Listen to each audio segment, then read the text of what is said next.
The digitization of the analog television transmission system, which has been in operation in Nigeria in the last 50 years, is a revolutionary technology which will leverage on such innovative features as high-definition television standards, multicasting in standard definition television format, and data transmission to significantly improve the quality of broadcast of programs which will be watched on television.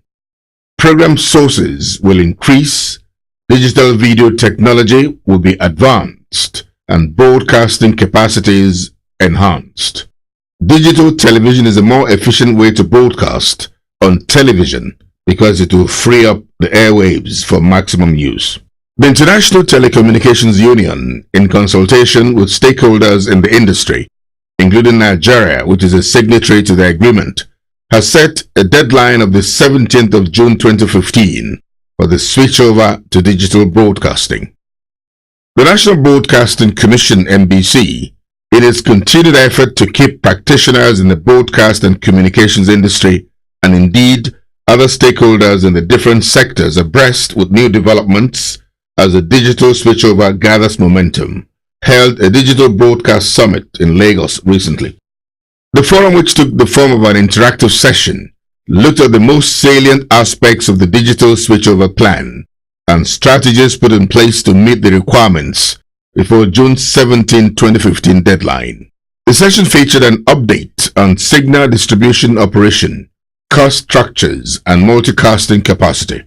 The chairman of Digital Team Nigeria, who headed the sector, Engineer E. Amana, who retired as an executive director engineering in NTA, spoke at length on the pilot test of the digital broadcast switchover, which has been earmarked to be officially flagged off in June 2014 in just the Plateau State capital.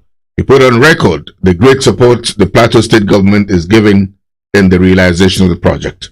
Engineer Mana also stated that conversion to digital format will require a completely new technical system. This will involve the installation of new set-top boxes (STB). Since the broadcast will be in high definition, programming will be broadcast at high resolution that enhances clarity, sharp images with stereophone sound. The multicasting advantage that standard definition television system provides makes it possible for each station to transmit 4 or more programs simultaneously. Indeed, with multicasting, viewers can enjoy their favorite programs in their different languages. Other areas that needed to be properly explained to the public to effectively drive the digital switchover project are details surrounding the set-top boxes, licensing, EPG, and local channeling. Flagging off, God willing, the switchover on the 5th of June in Jos. And we're hoping that all of Plateau State will be digital by the end of June this year.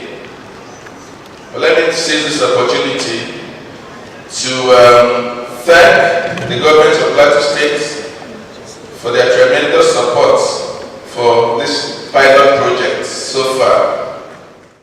Engineer Tunde Adebola, who have been interfacing with the manufacturers of the set-top boxes, given updates on other areas like the Electronic Program Guide (EPG) and the Logical Channel. Engineer Adebola emphasized, among other points, that all those who have a television with a digital tuner will not need a set-top box. Engineer Adebola also emphasized the fact that viewers may enjoy more window after the June 17, 2015 deadline. The consensus in the group is that the primary concern of developing set-top boxes is that nobody will be disenfranchised or marginalized after the switch of analog broadcasting. That is, nobody who was able to view television before the switch off of analog transmission will be prevented from viewing television because the television sets cannot receive these signals. Mr. Mark Oja, a media consultant, and former top functionary of the National Broadcasting Commission, expatiated on the new licensing framework. He gave an overview of the group's position on licensing framework for digital terrestrial television, DTT, as regards the law that may hamper or enhance the process. Other issues treated included the general condition and category of licensing and the technical standards to be considered. The group noticed that in the past, licensing of television services has been quite difficult because of the constitutional provision where Mr. President needs to assent to all applications, and is asking the Commission to set up a powerful lobby so that the President devolves the power of approval of licenses as due to the magnitude and the large numbers of applications that may be coming in as more channels are provided. Veteran broadcaster and media consultant Mr. Kevin Ejiofor, who retired as Executive Director in the Federal Radio Corporation of Nigeria, FRCN, headed a syndicate that works on public service channels and commercial services. He submitted that public channels should be defined by content and ownership and should not be restricted to government alone. It was the group's considered opinion that public stations should not be profit-oriented, while content should be registered by the NBC and the stations should not be owned by political or partisan interests or groups. National interest, according to the group, should be uppermost in all considerations to avoid abuse.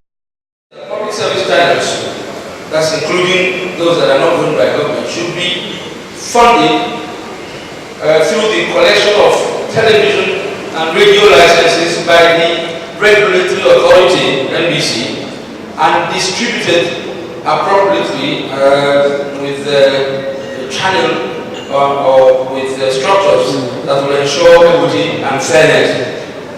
And the licensing regime for stations for the different services should therefore change to reflect this fact and the proposed new structure and definition. The Director General of the National Broadcasting Commission, NBC, Mr. Emeka Mba, who headed Syndicate Group 5, spoke on the final roadmap with issues bordering on ensuring a uniform cost base for all TV stations, the timeline for the expiration to the thematic channels, more interactions with broadcast and communication stakeholders with NBC for proactive harnessing of the ideals and gains recorded so far. The NBC DG emphasized that the analog TV may operate alongside the digital TV even after the expiration of the June 17, 2015 deadline.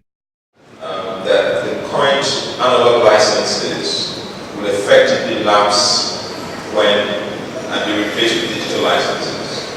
Because the current license you have as an analog TV broadcaster gives you a particular frequency to broadcast on.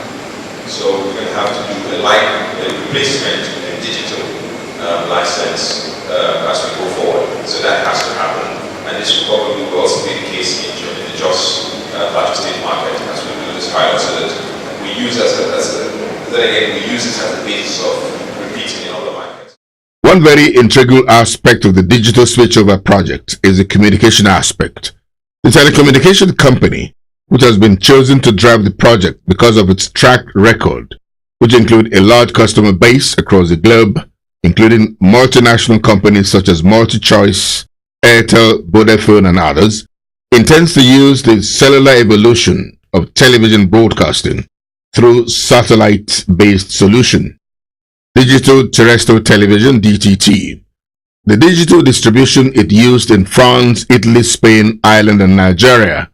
The satellite-based solution, DTT, is cost-effective, enhances complete national surveillance and coverage.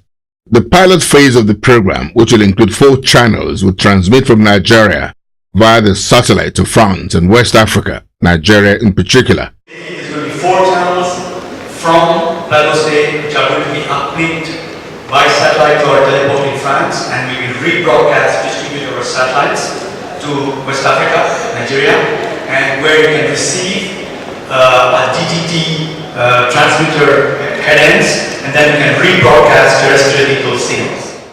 Sir Godfrey Ohuabunwa, who owns and operates Cable Network Africa, a cable satellite television that operates in the south and southeast of Nigeria, is concerned about issues of modalities to be used in the application of the high-tech digital device, i.e. funding, sustainable investment drive, cost development of set-top boxes, contents, and roles of individual professionals to be engaged. Dr. Daba made a very strong point. Content is king.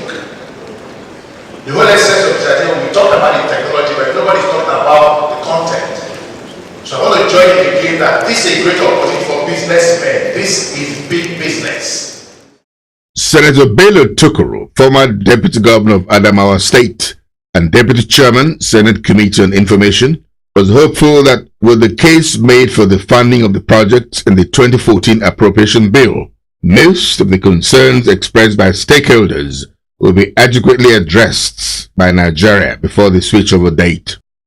So you cannot just see that there's a need for a law to back up what you are doing, and you just sit quiet and you come to conferences like this and you then read the community and then also go and put it on your shelves without putting the necessary things that is required. The dividends of digitization include increased spectrum, enhanced national productivity through widespread availability of leading-edge communication and information services for businesses, and this will influence global competitiveness.